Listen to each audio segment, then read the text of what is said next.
I forgot to mention it in the NBA logos tier list, but I did want to give a quick thank you. The Multiverses character tier list broke 2K views, broke 30 likes, and got a couple of comments.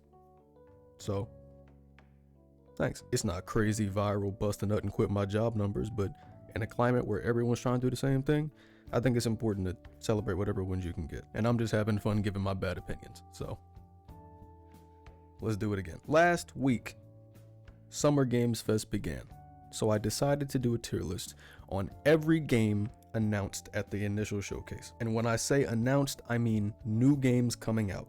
No DLCs, no expansions.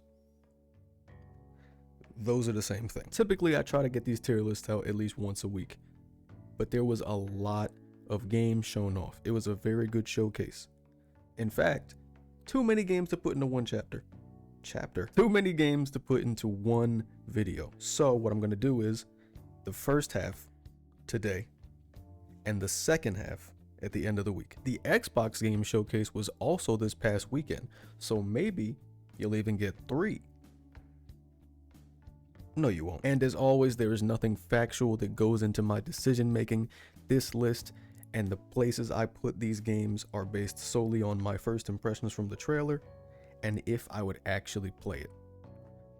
This is also the first tier list I'm making myself, so that's the thing. Up first, I'm gonna put Lego Horizon Adventures at B. Lego games are a very big part of my childhood. I played a lot of Lego Star Wars, Lego Indiana Jones, Lego superheroes with my dad, but I'm just not into them anymore. And honestly, from what I saw, it didn't look like it would give me the same vibe as the older games. I'm gonna give No More Room 2 an A, and that is based solely in absolute optimism. It looks like it could be a decent replacement for people that still enjoy Left 4 Dead.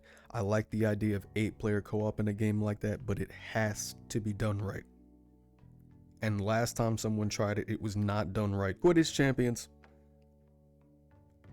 I'm giving it a C. The game is probably good, but you should have just put Quidditch in Hogwarts Legacy. Huffbus is getting an S. It was honestly one of the best games I saw the entire day. It looks hilarious. I like the art style. It looks like there's a lot of freedom in what you can do and how you can actually escape the prison. And on top of that, I'm always a little more lenient when games are made by a single person because I know how hard it is. No, I don't. I don't make games, but I assume it's a difficult task. Star Wars Outlaws is also getting an S. I don't have much to say, but every time I see this game, I just want it more. Neva's getting a B because it doesn't look bad, but it also doesn't look for me. There's a little bit of action in it, but it feels like one of those comfort games that's meant more for you to appreciate the art style and kind of like discover the message they're trying to give you. It has its place in the gaming space, and that place is not my library. Civilization 7 is gonna go ahead and go to D because I've always hated those games, but I won't say nothing else because maybe y'all like them for some reason. Wukong is an immediate S. It's been an S since they initially showed it off to us. I love the idea of this game. I've been waiting for this game. Chinese history and mythology is always such an interesting topic to cover in games to me, and I also am obsessed with Souls games, so it's gonna get a lot of PT from me. Asgard's Wrath 2 is gonna go to C. VR games just don't be hitting. They don't. I've never once seen a game that made me wish I had a MetaQuest or a PSVR. Once Human is gonna get a B because it looks very good, but I just don't know enough yet. Warhammer 40k Space Marine 2 is also gonna get a B. I know that fan base is very loyal. The game doesn't look bad. It kind of reminds me of Gears of War in a good way, but I've just never been a fan of that franchise. I don't like the universe. I don't like the lore. I don't like the character design. But y'all like that, so I gotta respect it. Metaphor ReFantazio is also an immediate S. I'm a very big Persona fan, and it has everything I love for those games in a new story. Batman Arkham Shadow is going to C. I love that franchise. The Arkham series is one of the best gaming franchises of all time, but you should have just let it be. And you definitely shouldn't have made it a VR game. Tears of Metal is also a C because I saw nothing appealing to me personally in anything about that game. I don't think there's an action game player a fighting game player, or an anime fan alive that is not copying Dragon Ball Sparking Zero. This is a generational game.